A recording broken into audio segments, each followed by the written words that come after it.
About to turn. About to go. What's up, what's up? It's Jay Brinson, named after my daddy, but I look like my mama, you feel me?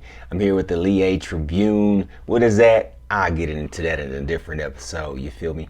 All right, I'm not gonna give much of an introduction. For those that know me, but you're probably tuning in because I posted this video and you've seen it on my feed, and so you're diving right in. After you hear it, you like it, you think it's something a friend of yours need, share it with them, then we'll go on from there. So I'm gonna dive right in right now. Here it is.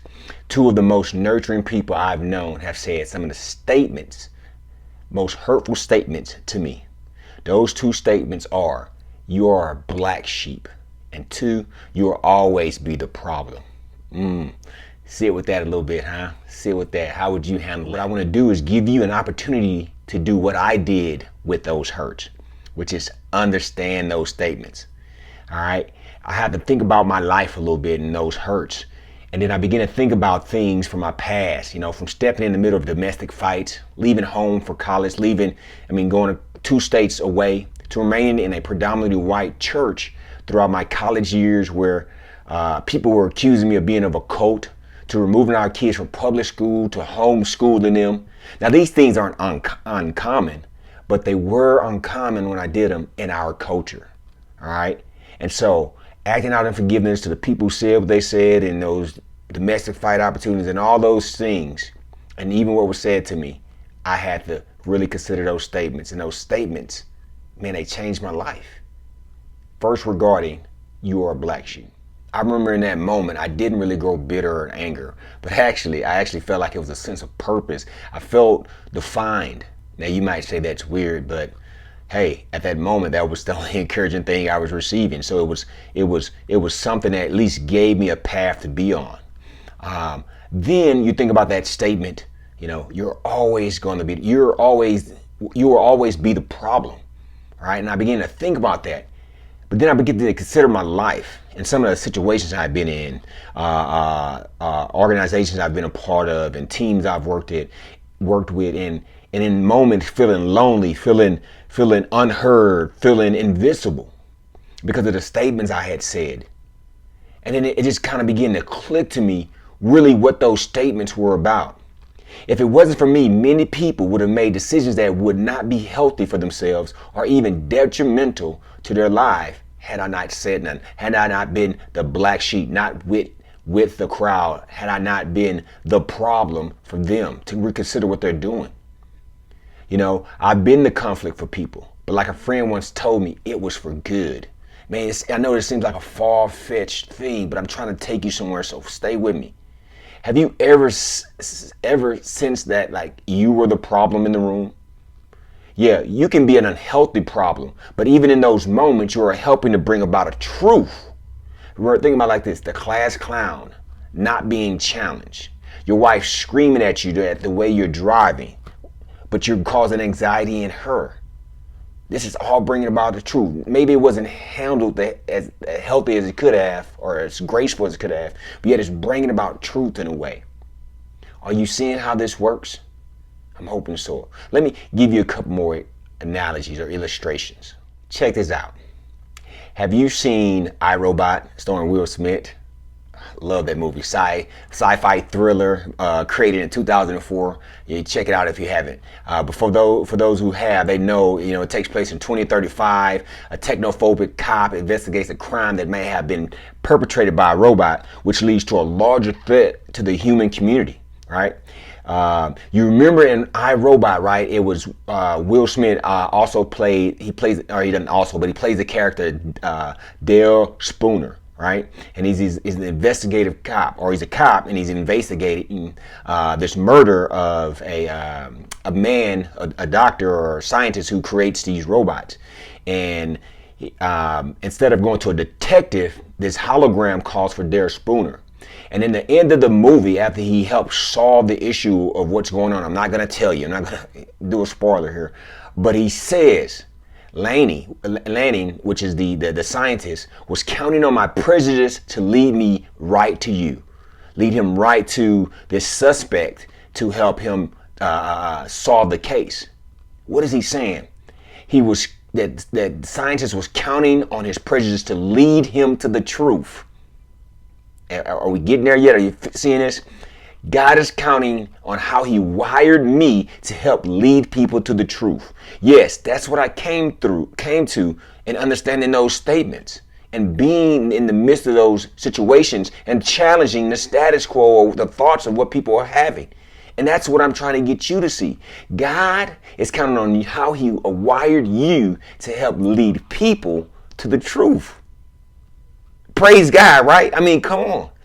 Right? I love that movie, Deb. Before I continue, I just got to tell you another quote. It was the young lady that he's working with, because she works for the company where the scientist was murdered. And she's on the inside, and she's biased for the robot. Robots can't do any wrong. And so her and Will Smith or Detective Spooner are going back and forth how bad robots are or how bad they're not. And she says, robots can't kill anyone as much as humans can walk on water. And then Will Smith says, well, there's this one guy. That movie is laced with, just one-liners and quotes that I love. So I have more, but I'm going to continue to go on. My point, right? I hope you catch, but remember that point, that the way God wired you is supposed to help you lead people to truth. Now, you can't do that in a negative and unhealthy way, right? And you need to develop and grow in that way also, and mature in how to be that healthy person, right? And so that is what those statements have done to me and helped move me forward in seeing it. All right. A friend of mine wrote a letter from jail. Now, I don't know about any of you. I've never been incarcerated, been in jail. I've went to visit people in jail. Don't ever want to live there because once you walk through those gates and you hear those clinks, clink, clink, bruh, you ain't getting up out this thing. And I'm looking at these gates like, nah, I'm not the climbing type. I just need them to know that I'm visiting. When I want to leave, I need them to be able to let me leave. So, but he wrote this letter from jail, and he says, hey, me being here in jail has helped furthered our cause. But so him being in jail, that hurt, that moment of setback actually brought about truth. He knows what his purpose is. And knowing what your purpose is helps you to be better. And those statements, after I lamented over them and I really asked God, why was this allowed to be said to me and what am I to do with it? This is what it did. You'll be surprised. It increased the quality of my life. Yes, I'm not kidding you. It increased the quality of my life. Let me give you an example of a kid playing basketball. Now, this kid playing basketball, I coach. Currently, I coach a couple tournament teams. But this example came from a tournament team I coached in the past. Love coaching. That's something I'm going to probably die doing. As long as I can walk and get out there and court and there's people that want to help me and families that let me coach, I'll coach. I'm coaching this kid and he's hurt because his playing time is down. He's wondering, well, coach, why can't I play more, right? And I told him, hey, here's A, B, and C why you aren't playing. And I know you're hurt by that. But if you're willing to do D, you'll get more playing time. And for him, D was rebounding. I gave him one simple thing. Hey, rebound. Go out and rebound. When you get it, you don't turn it over. Get it to the ball handler. Go into your spot on offense. And then just play. And that young man's playing time went from 2 minutes to 4 minutes to 10 minutes.